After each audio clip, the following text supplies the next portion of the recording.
are headed to Super Bowl 56. The play clock at 3. Shotgun snap. Carr throws into traffic. Intercepted. Jermaine Pratt has the football. Yeah. Coffin nails. Bam, bam, bam. How about that?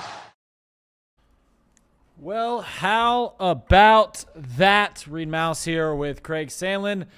Going live after hearing some news that a lot speculated and a lot we were wondering when it was going to happen because it seemed inevitable, but here it is in the year of our Lord, 2025, December 8th, and the Bengals have officially waived Germaine Burton.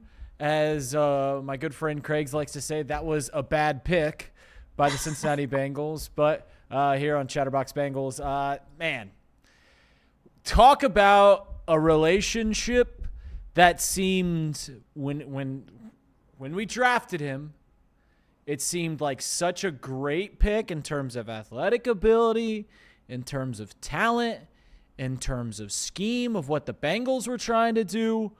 But blockades, immaturity, pretty much everything that could get in its way got in its way, and we never even saw a single we have 4 memories of the Jermaine Burton era here in Cincinnati. 4 receptions, 100 yards. Man, I mean, Craig, I don't know if you have any initial thoughts. We have a video from Zack Taylor talking about this, but I want to hear your initial thoughts on the Bengals dropping Jermaine Burton. Well, I heard Dan Hord's call there at the end of our intro video. Coffin nails. This is indeed the coffin and the nails for Jermaine Burton. And going back, you mentioned it, high upside pick, 3rd rounder. Obviously the talent of a 1st rounder just could not put it together. And I know Jacob Tissett at the time, who was helping us with Chatterbox Bengals, was very high on the pick, having seen him firsthand at Alabama, but just never came together. And yeah, ends his career with the Bengals, 4 catches, 107 yards, all of which happened back in 2024. Was inactive basically, 75% of his career here. Yep. And just never really got going. So everything from the late night casino trips to the missed practices to just lack of knowledge of the playbook, Jermaine Burton just never really put it together as a professional. And it's unfortunate because we heard a lot of stories of former Bengals and others that tried to put their arms around him and help him grow into that wide receiver that the Bengals were hoping that they got, but just never came to fruition.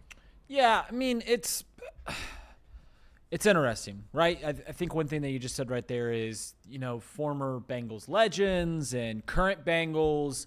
There seems to be a pretty sufficient support system in Cincinnati to help a guy like Jermaine Burton, which even made it even better because there were red flags. Pretty much every stop along Jermaine Burton's career, there was people going like, I don't know about this guy. Right? He's talent. There is so much talent here when he's at Georgia, when he's at Alabama, when he's at Calabasas High School and IMG Academy. Every stop along the way, they're like, there's some things to worry about, but the talent has superseded it all, which is why the Bengals, why you see that clip of Zack Taylor, as Everett Henry put in the chat, literally banging the table, so pumped to get a playmaker like that inside of his offense.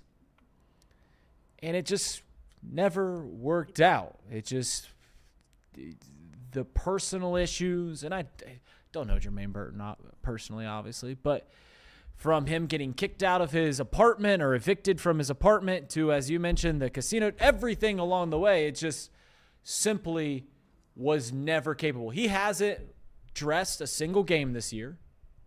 He has played 14 games in his career, had 1 start, and as you mentioned, those 4 receptions, 107 yards. And that is coming from a pick that it's supposed to be like immediately impacting your team, a 3rd-round pick. Like those, when we went into that draft a couple years ago, all of the people that spend a lot of time, the people in the Bengals fan base or just in the football realm, go, man, the Bengals have a really good opportunity to replenish their roster because they have 4 picks in the first 3 rounds. And those first 3 rounds are often where you get not just players that can impact your team, not just starters, but like Pro Bowl talent or top of the division talent. And the Bengals had two shots in that 3rd round, and one of them was Jermaine Burton. We're not going to talk about the other one, but the other one doesn't seem to be a good hit either. But Jermaine Burton here, 2 years later, it's met its end. It simply has met its end. And, Everett Henry put in also, there was another good chat in the YouTube. And this is a good testament to Zack Taylor as an offensive mind. Say what you want about the way that the Bengals have drafted defensively. Offensively, more often than not, we kind of know what we're doing here.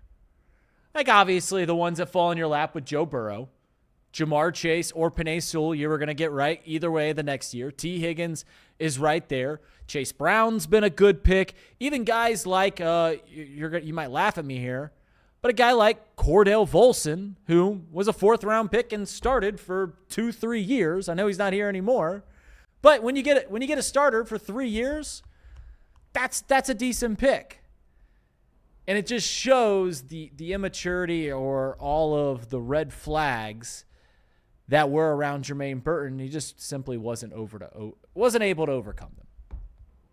Yeah, I'm not going to get into the whole draft philosophy today, Reed. We've beaten that one over the head plenty of times, and yeah, sure, maybe some hits, maybe some misses. We can have an argument in the offseason about how good of a drafter offensively Zack Taylor and Duke Tobin have been. But the truth of the matter is that we knew from the moment this pick was made that this was a risky pick, and the Bengals knew that going into it. Bengals fans knew that as soon as the pick was made. You go back even, if I remember correctly, at least Nick Saban wouldn't even vouch for this kid. Wouldn't even go to the table for him and act like, yeah, he's getting his stuff together. Yeah, he had challenges, but he'll get it together. He can be a pro. It just couldn't happen. And when your college coach is not willing to vouch for you as a player and as a human being, that's typically not a good sign, especially going into the professional ranks. Now, at the college level, you've got your entire day mapped out. From the minute you wake up to the minute you go to bed, for the most part, your day is mapped out Monday through Sunday. Like, you have no options. And once you get to that professional level and you get a little bit more freedom to manage your own schedule and to manage your time, and Jermaine Burton couldn't manage it. And, late to practice multiple times from what we heard. He gets suspended, doesn't travel with the team to Buffalo, and he's posting pictures on Instagram of him outside at 1 a.m. on Saturday night. Like, it's just, the level of professionalism wasn't there from day one and even before day one. And so it's unfortunate that this was the ultimate end. And now the question for Jermaine Burton, at least, is there another team in the NFL willing to give him a chance? And maybe Cincinnati wasn't the right fit. Maybe somebody else can put the right people around him to turn him into that professional. But at this point in the season, it's hard to see a situation where any team in the NFL calls up Jermaine Burton and says, hey, we want to bring you in for the rest of the season. He's going to have to be lucky to get an invitation to camp next year from an NFL team. Yeah, it is so funny. Us Bengals fans, and it's not just Bengals fans. It's fandom in period, or humanity period. When there's a breakup like this, the first thing in your mind is, well, he's going to go to some other team and be the first-round talent that he can be. And he's going to have a 1,200-yard receiving season with 10 touchdowns. And that might happen. I don't think it is going to happen. That might happen. But guess what? I don't care. Because it didn't work here. I can't gauge what we do as an organization because it wasn't working here. Like, you can't continue like, oh, that might happen. It might happen. We can't continue giving this guy reps or spending time on him as an organization because it simply was not working here. You also mentioned Nick Saban would not vouch for him as his college coach. There's a video that was sent to us from Nick Kirby of Zack Taylor, his thoughts on this. Disclaimer, haven't seen it. I don't know. It's a 30-second clip. So we are reacting to this quite literally live. Here it is. Zack Taylor talking about Jermaine Burton. Thank you. The Germaine Burton suspension just for that game. Was it? So we're releasing Germaine today. What led to that decision? Just decision to make. We just made it. We're gonna release him and move on and wish him the best. How frustrating is it that you just never materialized, like the talent y'all saw when y'all drafted him just never came to fruition? Yeah, I think everybody worked really hard at it and wish him the best. Hopefully he gets to change the scenery and can do good things for him. What precipitated his suspension on Saturday? I won't get into that. We're gonna release him today. I want one time. I like Zack as a coach. I don't know if I want him to be my coach anymore. Actually, I don't want him to be my coach anymore. I want him one time to just be an MFer. Like I just want him to let it rip up there when it pertains to, because you've got nothing to lose, dude. Like, you're releasing him. It's not like you got to save some collateral because you got to make some trade in the offseason. No, you're just letting him go. You're waving him, let him go. But still, Zack, being the nice guy that he is, doesn't reveal anything behind the curtain about what was there, but pretty clear, even with all that, that something happened that was abnormal to just continue on the way they were doing, and it was, all right, this was the final straw. It broke. This relationship has to end. At least that's what I took away from that. I don't know what you took away from that 30-second presser. Well, I'm just going to be completely transparent, Reed. I can't hear videos that you play, so I have yet to see the video as well. However, here's what I'll say, Reed, just based on your reaction and based on what I think this video was, and it was basically Zack Taylor saying, we released him, giving him an opportunity to go and find another opportunity to try and become a professional, whatever. Here's my question for you, Reed, is we know publicly that Zack Taylor is an ultra nice guy. Probably a guy that many of us would like to be friends with. But the question is, how do you hold guys accountable behind the scenes, right? And for us as Cincinnati sports fans, we had that same question about David Bell for years and years of, okay, he puts on this kind of bland, boring, nice guy act in the media. What's he like behind the scenes? Well, then they go and fire David Bell, and the first thing that Nick Kroll talks about is the need for accountability.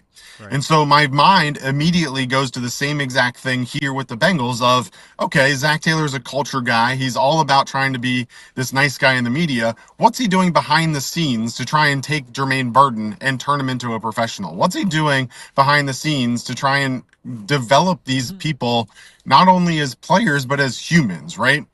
And obviously we'd like to think that by the time you're a professional athlete, you're a grown man, you should be able to handle your business, but we saw with the Jermaine Burton pick from day one that this was a project, we'll call it, right? Right. And so what is Zack Taylor and his staff doing to ensure that not only he and his staff, but also the players around him, the alumni of the program, what are they doing to help Jermaine Burton grow? And surely we had heard from TJ Hushmanzada, we had heard from Chad Johnson, we had heard from others about trying to bring him in and help him grow. But we also, if you'll remember, heard from Jamar Chase talking about, well, he's a professional. He's got to figure it out. There's nothing I can say to him when he got suspended previously. And so it's a little bit of that question mark of what are they doing behind the scenes? And so I don't know that answer. We didn't know that answer with David Bell. We don't know that answer here with Zack Taylor. But what we do know is that Jermaine Burton showed zero progress externally in terms of his maturity level from the day he was drafted to today. And this culmination of 3 years of distractions is what I'll call it, Reed, because that's really what it was, is just 3 years of a distraction. Troy Walters in leading that wide receiver room had his work cut out for him. And at the end of the day, I think sometimes, regardless of talent, just getting that distraction away from a meeting room is the best thing you can do. Yeah, no doubt. And, Zack did say, someone asked him about how frustrating it was, this whole situation of drafting Jermaine and every step along the way. And Zack Taylor, he's still surrounded and protected everything, but he did say they worked hard at it. And as you mentioned, you don't know what that is, but there was a conscious effort from the organization to make this work. But at the end of the day, this is a professional program. And what's the old cliche? You could take a horse to the water, but you can't make him drink. You can set him up in the best position possible, right? Hey, we're gonna go work out at 8:00. We're gonna run routes at 11 with Jamar. We're gonna get some catches with Jake or Joe at this time. But if he's not willing to mature, if he's not willing to meet you, or as the horse does, stick his head down in the water and take a drink, well, he's gonna die of dehydration, right? And that's what happened here. They can only spend so much time. At some point, a relationship is a two-way street, and the Bengals, whatever they did, between having all the alumni and having everyone try to mentor him, they met more than halfway. They just needed Jermaine Burton to come a little bit, and he just couldn't. He just was unable at his current state and time, or mentally, maturity level, whatever it was. He was unable to meet the Bengals the other way to make that relationship work, and that's where we're at today. And it is a distraction, or it has been a distraction for the last 3 years, or I guess at the whatever point of time you're at the season, what's the opposite of a distraction? Can be a relief of the Bengals going 4-9 to at least you can laugh at. Oh, yeah, the Bengals are 4-9, but at least we got this circus going on with Jermaine Burton over on the side, because that's the way I've looked at it at times. It's like, yeah, the Bengals just blew another 2-possession lead in the fourth quarter, but the circus is in town, so and you can get excited about Jermaine Burton in that regard, but it's over. It is over. And for any Bengals fan, I'll give – I often do this, and I don't know why I do this, but I try to give suggestions to people on how to fan when you guys don't give a flying rip on how I think you should fan. But I'll say this. For any fan that's out there going, man, he's gonna go to the Bills, or he's going to go to the Ravens or the Steelers or whoever and have 1,000 yards, they can have him because I'm over it. I don't care. It's done. It's done. It was not working here. There's nothing else you can do. Release him, move on with the organization, move on with the wide receiving room, and you move from there, and done is done. And that's where the Bengals are at. He was never going to have that capability in Cincinnati anyway. It didn't matter. As long as T. Higgins and Jamar Chase are here, he's never going to be a wide receiver one. So if he goes off and turns into this massive wide receiver one somewhere else, it didn't matter. That was never the case here. It was just never going to happen. Now, obviously, you can look at Mitchell Tinsley and you can look at Andrei Iosivas and maybe even Charlie Jones and say, all right, well, the Bengals obviously felt better about the wide receiver room, especially with Mitchell Tinsley. You saw him get snaps this weekend. They felt good enough about where they were that it just wasn't worth the hassle anymore to keep Jermaine Burton around. And if he goes off and has a great career, then you feel good for the kid. Like, honestly, I'd much rather that than the alternative, because the alternative is he ends up like Henry Ruggs. And I don't think anybody wants that either. And so if those are the two options, then 100% every day of the week, I'm taking the option where he goes somewhere else, turns his life around, and turns into an all-pro wide receiver. It is worth mentioning. I'm looking at this third round of 2024 and looking at some of the picks that were taken here. And I know you don't want to do the pick thing. But boy, that's dangerous. No. It's really not that bad. I'm just saying the next draft, the next wide receiver taken was 4 picks later, Roman Wilson, who hasn't panned out. He has 166 yards as opposed to Jermaine Burton's 107. Later on, you are dealing with someone who has been What about non-wide receivers, Reed? Who else was drafted around that time? Non-wide receivers. No one. I'm using the approximate value, weighted approximate value from Football Reference as a bar to say like who was at least good. You're looking at Dominic Puny, who is an offensive lineman who was taken 6 picks later for San Francisco. He's started and has played. There's no one. I'll be honest. It's a third round that no one really steps out as, oh, this was an absolutely fantastic pick. I mean, another guy that,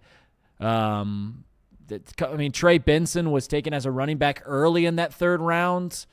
He's been okay as a running back for Arizona. Okay, so if that's the case, then if you're the Bengals and you're in the draft room on that day and you don't have anybody else that's truly graded highly and someone that you believe in, then this is a pick that you can take that risk on because you weren't going to take anybody else that you really highly believed in anyway. So maybe that's part of the belief is that, hey, we've got a chance to go out and get a first-round talent in the third round because of some off-the-field issues, and if it pans out, great. And if it doesn't, well, neither are any of these other guys that we have graded right now. So yeah, maybe that's why. But Troy Franklin was taken at the beginning of the next round, and that's probably the next best wide receiver, maybe the best. I'm not going to go through this entire draft. Sure. But, yeah, I'm not against gambles in position. I just think this isn't a team that's in a position to be able to gamble. This is the same conversation we had. Whoa. I think they can at wide receiver. I think there's some nuance here. I think you can. But I think you can gamble at wide receiver in the 5th or 6th round. You can't gamble on a wide receiver in the 3rd round when you have so many other holes around the team, right? But again, going back to and this is me talking about both sides, right? I just said that it's an okay gamble if there's nobody else that was on your draft board in that range that made sense and you couldn't move back. Then that's fine. But I don't want to sit here and say that Germaine Burton was an okay gamble when you have so many holes on your team. And the problem is that they gamble on 80% of their picks. Like, so many picks are high ceiling, low floor, and they never raise their floor. And that's how we get to a position where we're at today, where, again, Germaine Burton somehow managed to be even worse than the projected floor that we probably gave him back in 2023 when this team drafted him. At worst, we probably thought, okay, well, it'll give you, 10 to 25 catches a year for a couple hundred yards and just be a decent 3 or 4 deep threat that just maybe once every couple of games you hit him deep. Right. It didn't even turn into that. So it is what it is. The hope was that he would have some game-changing play a couple times a season. Correct. And he never even got to go on the field to make that. Yeah. No, there's no doubt about it. The Bengals consistently are trying to hit the home run. Maybe they need Chris Falake to come in here to figure out how to put the ball in play. But this. Oh man, I'm always taking jabs. I don't know if you have any other thoughts on Jermaine Burton as we move on. We could talk a little bit about Trey Hendrickson, and the news came out today that Trey Hendrickson is seeking a specialist, and it appears he's going to be out for this week again. And while we go from one circus of in the organization, we go from one to another, from the Ringling Brothers to, I don't know, another circus brand name, but the Trey Hendrickson stuff, man, it was tiring in the off season. And I think I'm so exhausted from the regular season and what they do on the field that I don't even have the energy to go ballistic on Trey Hendrickson, though I want to. I really want to just go on a 45-minute rant on how exhausted I am about this whole Trey Hendrickson thing, but I don't know if you had any thoughts on him going to go see a specialist. He's going to be out once again. Well, I don't know that I really have any thoughts on him seeing a specialist. I mean, I certainly hope that he gets healthy and gets the medical attention that he needs. It's frustrating that we're 5 weeks into this and he's just now seeking a second opinion. That's certainly frustration of all of this. But at the end of the day, Reed, the truth of the matter is, and you hate to say it, but this is exactly the reason why the Bengals didn't want to give him a long-term, high-paying contract. Correct. And so, you look at this offseason when the Bengals reportedly offered him a 3-year, $28 million per year deal. What's Trey Hendrickson worth on the free agent market now if the Bengals don't re-sign him this offseason or don't tag him? They're not going to tag him. They can't tag him. No. At this point, there's zero point in tagging him. So now he's gone through this season largely injured, missed more games than he's played. What's his free agent value? And it's the same conversation that both sides of the table had to have, right? Trey had to know he was taking a risk by not signing a long-term deal.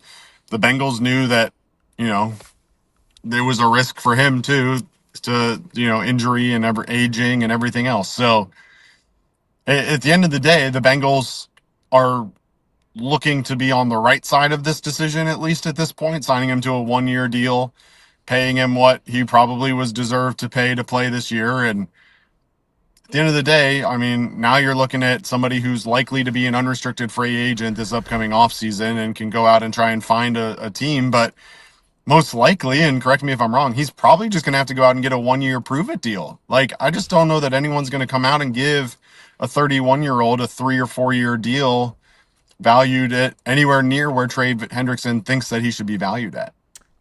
Listen, this is where you're right. You're right, and I can't foresee it would take a very hungry team with a lot of money to go, we'll give you guaranteed money. He'll probably have to, like, if he wants to do that, he's going to go to a bad team, which I don't even know if Trey Hendrickson cares about winning or losing. It would have to go to a bad team or a hungry team that just wants a guy that has formerly led the league in sacks not too long ago, and he's willing to take a multi-year deal. The Bengals, you said the Bengals are trying to be on the right side of this thing at the end, which is just giving him a pay raise.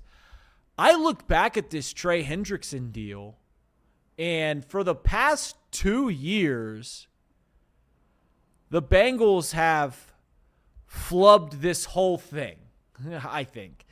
They were killing it at the beginning of this Trey Hendrickson relationship, where they bring him in. Everyone thought he was a Cam Jordan merchant. He proves that to be wrong. They extend him, and on such a good extension for the Bengals that he is consistently complaining about it. But all of the things happened this past offseason to where you go, okay, can you trade him?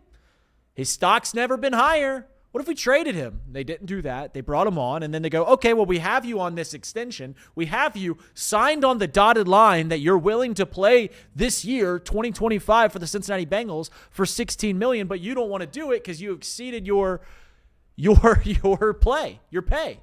So what do? They fold, and they give him $14 million extra dollars. And what do we get from that? Pulling it up right now, Trey Hendrickson this season has played 7 games and 4 sacks. Part of it, though, Reed, is not necessarily the whole concept of I overperformed my contract and now it's the defensive end market shift dramatically over the last year or two. I mean, you look at some of the highest paid non-quarterbacks and they are DNs, and it's all contracts that have been signed in the last year or two. And so to Trey Hendrickson's credit, 100% this past offseason, when he's out there seeing Myles Garrett sign for $35 million and Max Crosby signed for $35 million and all these guys getting multi-year $30+ million contracts, he was underpaid. And that is true. But that was a market that was reset basically after his contract was signed before the 2024 season. And so he was in a position where, okay, well, at the time I was paid somewhat healthily, but things have drastically changed, and the value of my position is clearly being valued differently now than it was before. But imagine putting Trey Hendrickson, now, again, I don't know what he's going to be able to get or what he's going to be willing to take, but imagine putting Trey Hendrickson opposite one of those guys, a Max Crosby, a Myles Garrett, and Alex Highsmith and TJ Watt. Imagine putting him on one of those teams and not being the primary pass rusher again, similar to what you're talking about with his time in New Orleans. I don't know. Is he willing to take a 3-year, $45 million deal to go do that and just dominate for 3 years? Or is he going to want to go and be that D-end one where he's trying to make $25 to $35 million a year again? I just don't know what his expectations are going to be. And if it's going to be a 3-year, $15 million deal per year or whatever, is that something the Bengals are willing to risk it on to keep him around? I don't know that either. But it feels to me, and you can tell me if you disagree, feels to me like this relationship is just probably beyond repair anyway. Even if the Bengals wanted to keep him around and were willing to pay him, I think he would take a deal somewhere else at the same value just to not come back to this mess that is the Cincinnati Bengals front office. Yeah, no, sometimes things just end. There is reason for both sides to continue on this. One reason being the Bengals will, because I think we are in agreement that he's probably not going to play for the rest of this year. That's beside the point. He's done. Yeah. There is reason on both sides to continue this relationship. And one of them is the Bengals, quite honestly, don't have many options. They have drafted Miles Murphy and Shamar Stewart, and those guys don't even look to be anywhere near the caliber or look to be able to fill the role of a number one edge rusher. So they're going to have to either spend another high draft pick or they're going to have to spend some money on somebody. And if you're going to spend money, why not get the best guy that's going to be available, which would presumably be Trey Hendrickson.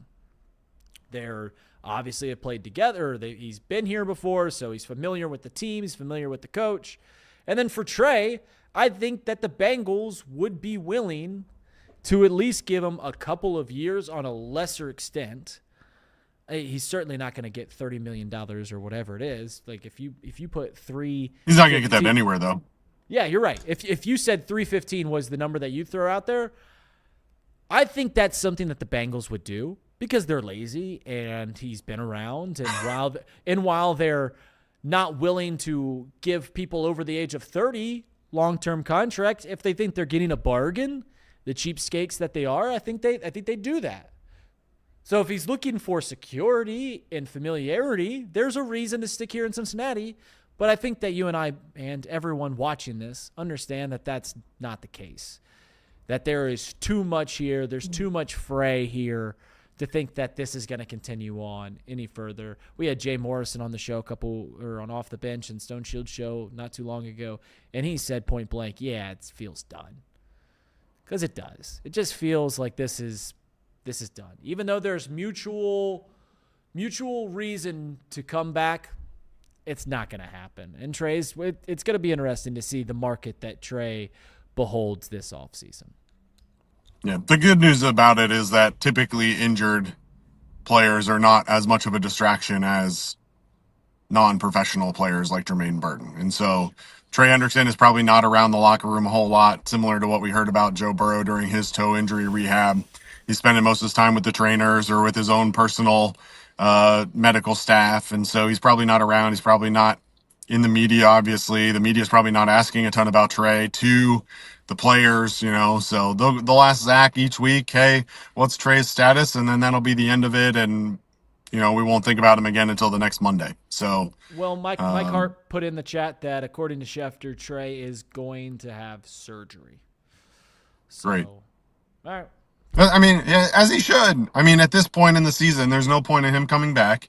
The Bengals have the benefit of having a couple young guys that they want to see what they can do as the primary rushers in Miles Murphy and Joseph Osai and Cedric Johnson, all three of which have shown glimpses, but all three of which have also shown some periods of lapse. Right. Plus, you have Shamar Stewart that I don't know if we're going to see him again this year or not, but at some point next year, you hope that you have him and he'll be able to contribute to the pass rush as well. So you've got four young guys that, in theory, you're hoping can become maybe not cornerstones, but solid pieces to your defense. And so, Trey, go get healthy, get your surgery, and then, we'll see what this offseason holds. But the good news is that it won't be an entire offseason distraction because they're not going to tag him, which means he's going to be a completely unrestricted free agent, and we won't have to hear about it every week. According to admin, Trey Hendrickson is going to undergo core muscle surgery this week that is expected to sideline him approximately 6 weeks. For those of you doing math at home, he has missed approximately, Craig? 5 weeks. 5 weeks. So we could have used him. We could have used him if he would have got the surgery and seen someone from the get-go. They were presumably just hoping that it would heal naturally, but I don't know. It's been interesting to reporting on this too, Reed, and we don't have to go into all of this, but it was a back injury, it was a hip injury, it was a sports hernia at one time. I legitimately still don't know what the injury is. It's core muscle surgery is what he's going to get. But it sounds, which I think is the hernia, because I think you push it back in between the abdomen, right? Right. I wasn't good at biology or physiology. I don't know. Bluffton education didn't teach you about sports hernias. Correct. I took one science class and it was inorganic chemistry. I got a 38% in the class, and I wrote in my final paper, we had a little book. I said, hey, I just need a D- in this to carry on. Will you give that to me? And I got a D-, which ended up being a 39%. So I wasn't the smartest cookie. Wasn't the best student. Yeah, I don't know. It's just frustrating that that's the reason. That's the reason they were scared to give him an extension in the first place. Yep. and pay him the money that he had earned, or at least perceivably earned, over the past few years. So the Bengals were right in that regard for not giving it over the 30. It's a good rule. It's a good rule that they have lived by now for an extended period of time, and it's proven to be right more than it's wrong. Like, you can look at guys that have blossomed elsewhere once they hit over that 30 age. Like, you can look at a guy like Andrew Whitworth that had a Hall of Fame caliber career, obviously was the left tackle on the Rams team that beat us in the Super Bowl, was wrong there. You can look at even DJ Reader, who's had shown some really nice games for the Lions, but it's more right than it's wrong, living by that rule of not signing guys to extensions once they get over that hump of 30 plus. So, Craig, Jermaine Burton waived. Trey Hendrickson's going to miss the rest of the season due to core muscle surgery. That is all the news here on Chatterbox Bengals. We'll be back here tomorrow on Off the Bench. That'll be at 10 a.m. Thank you so much for hopping on and parking off to the side. Hopefully you didn't have any vagabonds come knock on your windows and ask to clean your windshields or anything like that. So thank you so much. Memphis has a bad rap, man. Memphis is not nearly as bad as many people make it out to be. That wasn't even a Memphis dig. That was just pull it off in a parking lot dig. I know not to go to stand on motels in Memphis, though. All right, I'll see you guys around tomorrow. Thank you so much, Craig. That does it for us here at Chatterbox Bengals. See you around.